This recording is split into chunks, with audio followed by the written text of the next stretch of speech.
우리 지난번 두 번에 한 거, 또 오늘 말고 다음에 두 번 남은 거, 그때 우리가 할 거는 뭔가 하면 다 성경에서 뭐라고 하나님은 누구시고 누구고 우리는 어떤 인간의 존재고 그런 그 내용이죠. 그러니까 우리가 뭘 믿어야 되느냐, 그걸 요약을 우리가 했죠. 잘 들려요 지금? 예. 요약을 했는데 오늘 하는 거는 중간에 뭘 하나 하면은 우리가 말씀을 다 알고 그걸 우리가 믿는다고요 지금. 근데 믿는 것 못지않게 중요한 게 우리가 행위예요. 그걸 우리가 어떻게 실천하느냐 그게 중요하다고요. 그래서 오늘은 가운데 껴가지고 실천에 대한 거를 practice. 우리가 지난번 두 번과 다음 두 번은 우리가 뭘 믿느냐 그렇게 그걸 한다면은 오늘은 가운데서 그러면 우리가 어떻게 살아야 되느냐, 하나님은 우리가 어떻게 살기를 원하시느냐, 또 우리가 교회에 모여가지고 교회가 도대체 뭘 해야 하기를 하나님은 원하시느냐, 또 오늘은 프랙티스에 대한 겁니다. 이제 지난번 두 번은 제가 여러분 교재 보지 마시고 제 말만 들으십시오 했는데 오늘은 여러분 교재를 이렇게 고개 숙이시고 교재를 계속 아마 읽으셔야 될 거예요. 제가 하는 대로. 그러니까 프랙티스가 없이 믿는 거는 다 알고 있는데 행위가 없으면은 하나님은 그거 원치 않으세요. 그러니까 행위가 없는 믿음은 죽은 믿음이라고 하셨어요. 그리고 우리가 행하는 것, 믿는 대로 행하는 것,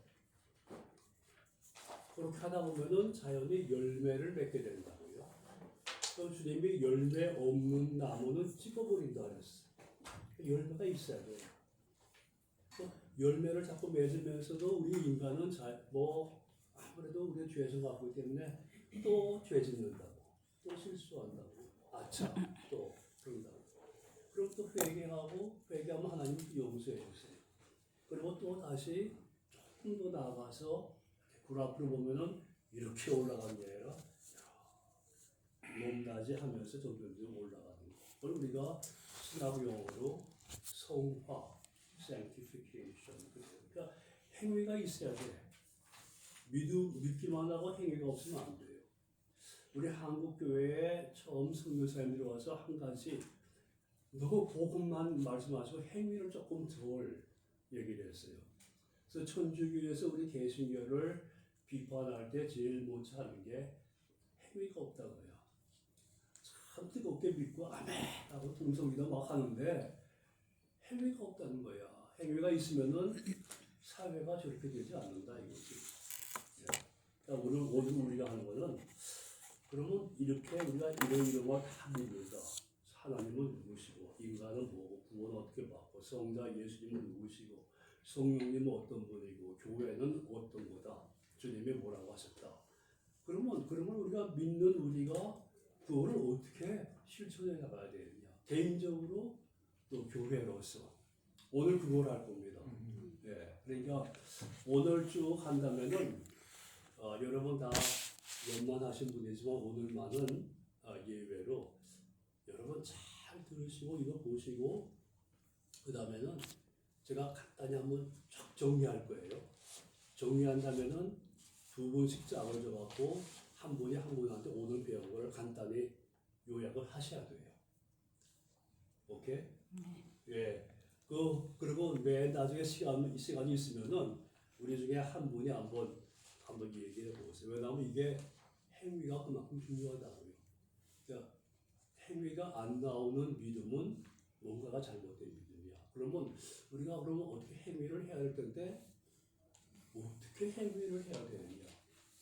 교회 모여서 우리가 모이는데 그럼 교회 모여서 하나님 우리가 교회에서 뭘 하기를 원하시느냐? 오늘 그거 하는 거니까 잘 보세요. 네, 오늘 구약부터 신약까지를 한번 쭉 훑을 겁니다. 쭉 훑으면서 거기에서 우리에게 어떻게 살으라고 말씀하신 것을 뽑아낼 거예요. 자, 그러면 구약을 한번 먼저 쭉 뽑을 텐데 우선 하나님이 아담과 하와를 지으셨어요. 우리 지난주에 제가 지난주에 설교할 때 잠깐 말씀드렸는데 왜 인간을 지으셨을까? 예? 인간이 필요해서 지으셨나? 아니에요. 우리 필요 없어요. 근데 하나님은 어떤 분이냐면 인격체라고 하셨죠. person. 하나님은 person. I eat가 아니라 I now. 그게 하나님이세요. person이기 때문에 우리처럼 좋아하시고 싫어하시고 화도 나시고 하나님이 진노하세요. 사랑하시고 하나님은 인격체세요. 그리고 우리를 하나님의 형상인 그 인격체로 만드셨기 때문에 우리도 좋아하고 싫어하고 미워하고 화도 나고 우리도 그래요. 하나님과 같아요. 그것이. 예. 그러면 하나님이 아담과 하와를 만드신 이유는 인격체 아담과 하와를 만드시고 인간을 만드셨고 인간과 인격적인 교류를 하기 위해서 그걸 즐기시려고 인간을 만드신 거예요. 자, 우리에게 찬양을 받으시고 영광 받으시고 우리가 감사합니다 그럴 때 또 그걸 기쁘게 받으시고 우리에게 복 주시기를 좋아하시고 나는 복 주는 여호와라 복 주시기를 좋아하시고 그랬어요. 그런데 아담과 하와가 뭘 했냐면 범죄를 했죠. 범죄하면 하나님과 교통이 끊어져요. 예. 죄의 삭은 사망이야. 하나님은 거룩하시니까 우리가 죄를 지면 하나님과 교제가 인격적인 교제가 막혀요. 그러니까 하나님은 그런데 우리 인간을 만드신 목적을 포기하지 아니하시고 아담과 하와에게 뭘 입히셨냐면 상징적으로 가죽옷을 입히셨어요. 가죽옷은 뭔가 하면 너희가 죄 때문에 네가 피를 흘리고 죽어야 되는데 내가 너를 사랑해서 너 대신에 죄 없는 어느 짐승이 대신 피를 흘리고 죽어서 내가 가죽을 벗겨서 그 옷을 너에게 입힌다. 그러니까 네가 맨날 그 옷을 입고 벗을 때마다 네가 네 죄로 죽어야 될 너인데 자 어느 죄 없는 짐승이 노은 훗날 죄 없으신 예수님이 널 위해서 피를 흘리고 죽어줌으로써 네가 지금 나와 인격적인 교제를 계속할 수 있는 가능성을 내가 열어놓는다. 오케이? 하나님이 가죽옷을 입히셨어요. 그러면 아담과 하와의 후손들은 이제는 잘 주님을 하나님을 잘 모셔야 할 텐데 그 사람들이 한 게 뭔가 하면 바벨탑을 쌓았어요. 바벨탑의 뜻이 뭐예요? 우리가 하나님하고 하나님인 데까지 하나님하고 맞짱 뜨겠다는 거거든요. 바벨탑이에요. 그게. 그러니까 하나님이 내려오셔서 인간의 언어를 혼잡케 해서 서로 알아듣지 못하게 하셔서 다 지면에 흩으셨어요. 그러면 그 후손들은 그걸 깨닫고 이제는 하나님 앞으로 잘 순종하고 하나님과 인격적인 교제를 해나가야 할 텐데 그 후손들이 한 게 뭔가 하면은 계속 죄를 졌다고요. 예, 그러니까 하나님이 노아 때에 홍수로 온 인류를 멸하셨어요. 그리고 멸하신 다음에는 그렇지만 100% 멸하지 아니하시고 몇 사람은 남겨놨죠. 누구 남겨놨죠? 노아와 그 가족만 남겨놨어요. 우리가 그 노아와 8가족만 남겨놨어요. 그리고 하나님은 이제는 정말 죄인인 건 다 멸해버렸으니까 이제 노아와 너의 가족 8명과는 내가 정말 창조의 목적인 인격적인 교제 계속하자. 너의 찬양을 내가 받고 싶다. 감사 받고 싶다. 내게 영광을 돌리고 내가 받고 싶다. 나 너에게 복 주고 싶다. I enjoy. 그거 내가 좋아한다. 하자. 그런데 노아의 후손들이 어떻게 했어요? 계속 죄를 졌다고요. 그러니까 하나님이 이제는 홍수로 온 인류를 멸하지 아니하시고 그 대신에 방법을 바꾸셨어요. 그래서 하나님이 노아에게 약속하신 뭔가 하면 다시는 내가 홍수로 온 인류를 멸하지 않겠다 약속하셨거든. 약속하시고 무지개를 증표로 보이셨다고요. 그러니까 이제 다시는 홍수로 인간을 멸하지 아니하시고 그 대신에 하나님 방법을 바꾸셔갖고 이번에는 한 사람을 택하셨어요. 그래가지고 그게 누군가 하면 아브라함이에요. 그래서 아브라함에게 하신 말씀 보세요. 내가 네게 복을 주어 너로 창대케 하고 온 민족의 아비가 되게 하겠다. 그 대신에 너는 그것만 엔조이하고 누리고 끝난 게 아니라 너는 복이 될지라. 이거 따라해 봅시다. 너는 복이 될지라. 너는 복이 될지라. 아브라함을 한 사람을 택하셔갖고 하신 말씀이 뭔가 하면 내가 너 잘해줄게. 근데 너는 한 가지 사명이 있어. 복이 되라. 천하 모든 민족이 너로 인하여 복을 받을 것이다. 그럼 여러분 복이 뭐예요? 뭐가 복이에요? Blessing. 예? Blessing. blessing. 영어로 blessing. Right. 근데 조금 더 구체적으로 복이 어떻게 복이에요? 이가 좋으면 복이에요? 이? 그것도 복이죠. 근데 뭐가 복이에요? 하나님이 원하시는 것을 인격적으로 만나는 일. 인격적인 만나는 거예요. 맞아요. 자 보세요. 죄가 뭐가 하면 이거예요. 제가 하나님입니다. 이종훈 박사님 인간이에요. 그러면 이렇게 하나님과 인간 사이에 채널이 뚫려 있어요. 그러면 하나님부터 복이 흘러가요. 저 사람에게서 오는 영광과 감사와 그게 다 올라가요. 그게 복이에요. 근데 죄를 지으면 이게 막혀. 막혀요. 인격적인 교제가 안 돼요. 그러니까 하나님이 아브라함의 준 사명이 뭔가 하면 너는 복이 될지라. 이거 뭔가 하면 너 옆에 사람들에게 가가지고 요거를 치워줘라.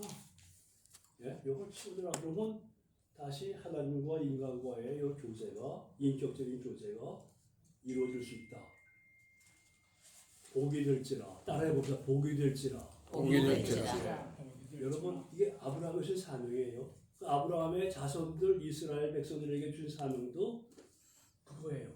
이스라엘을 우리가 선민이라고 하는 이유가 뭔가 하면 하나님의 너 때문에 모든 민족이 복을 받아야 된다.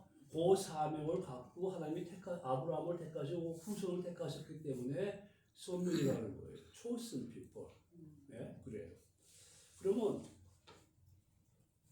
이스라엘 백성의 사명은 뭔가 하면 이스라엘 백성의 사명은 온 세상 사람들이 하나님 모르고 죄를 짓고 하나님과 인격적인 교제가 안 되고 있는데 그 사람들에게 가서 그 사람들의 이거를 없애게 해줘하고 하나님과 교제를 하게끔 해주는 게 이스라엘 백성의 사명인데 이 사람들이 어디 있었냐면 애굽에 종이 되어가고 있었다고요.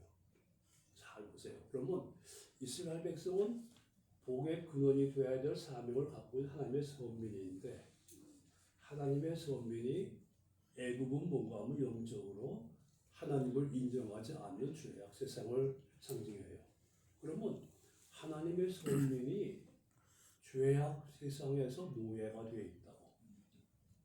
뭘 상징해요? 우리가 예수 믿기 전에 하나님이 택하신 우리가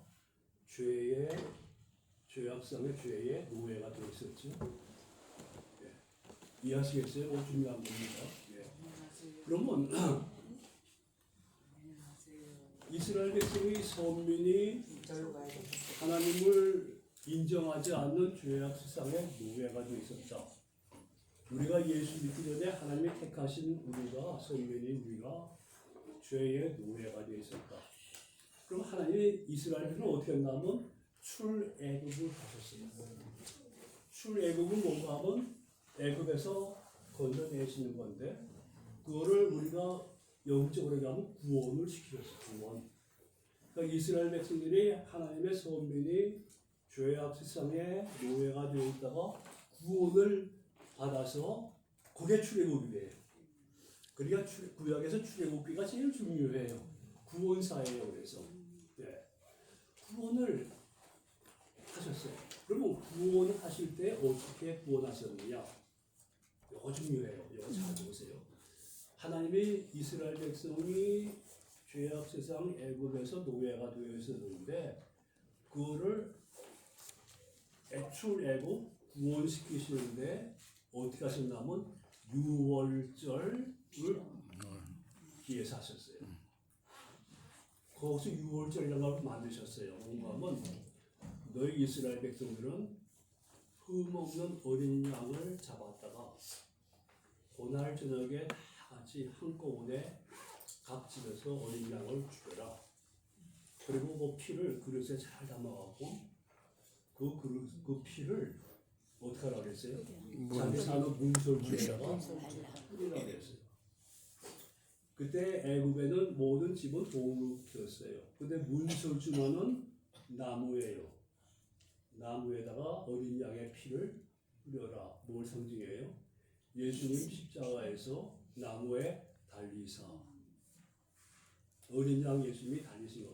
그래서 그것을 하나님이 요것을 그러면 어린 양의 피가 나무에 뿌려진 사람들 집은 그날 밤에 죽음의 천사가 애굽을 다 다니면서 들어가서 애굽의 장자 마다들을 다 죽여요.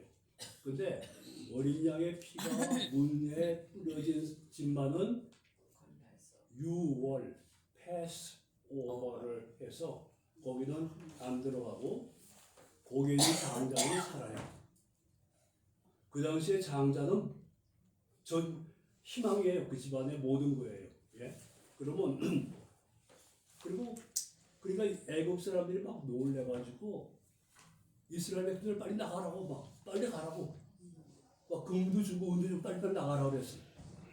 그래가지고 출애굽을 했어요. 구원받았어요. 뭐로 구원받았어요?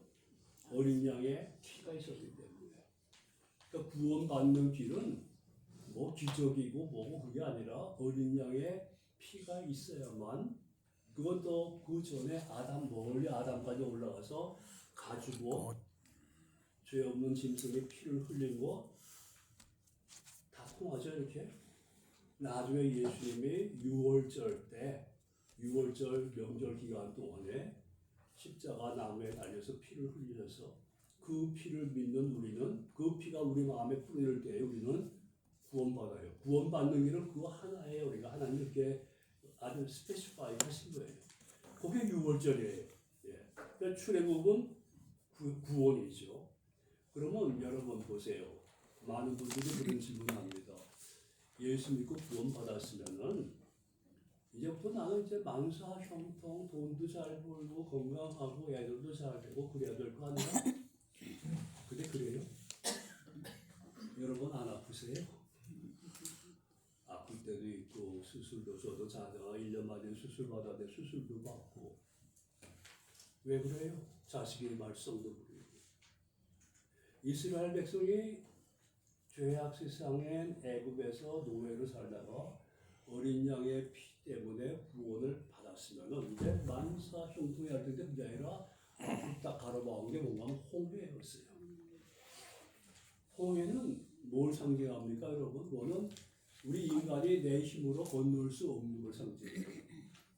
그러니까 이스라엘 백성들이 알아냈죠. 근데 하나님이 모세를 구해하고 홍해를 다 가르쳐갖고 이스라엘 백성을 그러니까 다시 말하면은 아무리 구원받은 사람의 앞에 역경이 닥쳐도 하나님의 능력으로 우리를 건지신다. 그걸 상징해요. 그렇죠? 우리 순례의 길, 천성까지 가는, 그러니까 출애굽에서 가나안까지 가는 거는 뭔가 하면 우리가 애굽 저 죄악성의 노예로 살다가 예수 어린 양의 보혈로 구원받아서 천국 가는 걸 상징해요. 가나안은 뭘 상징하냐면 프라미스드 랜드, 약속의 땅 천국을 상징해요. 애굽은 죄악 세상을 상징하고. 그러니까 우리는 지금 출애굽에서 우리는 어디 가고 있어요? 지금 가나안을 향해서 가고 있는 우리는 순례자들이에요 지금. 근데 우리 앞에는 홍해가 가로막힐 수가 있어요. 그거를 하나님의 능력으로 돌파했죠. 그러면 이제는 다 만사 형통 아니에요. 여러분 기복신앙은 절대 모르는 게 아니에요. 모든 예수님은 다 살렸다 아니에요. 앞에 뭐가 있냐면 광야가 있어요. 광야. 윌더네스. 광야에는 사람이 못 살아요. 지금도 광야에 사는 건 베두인족이라고 특별한 몇 사람만 아주 특별한 사람만 사는데 광야에는 물도 없고 뱀, 전갈 이런 게 많아갖고 음식도 없고 그러면 이스라엘 백성이 굉장히 많이 나왔어요. 성경학자를 추정한 200만 명이 나왔을 거라고 생각해요. 그럼 200만 명에다가 또 가축들을 다 끌고 나왔다고. 딱 나오니까 마실 물도 없어. 먹을 음식도 없어. 우리가 지금 광야길을 가고 있습니다. 애국을 출발해서 우리가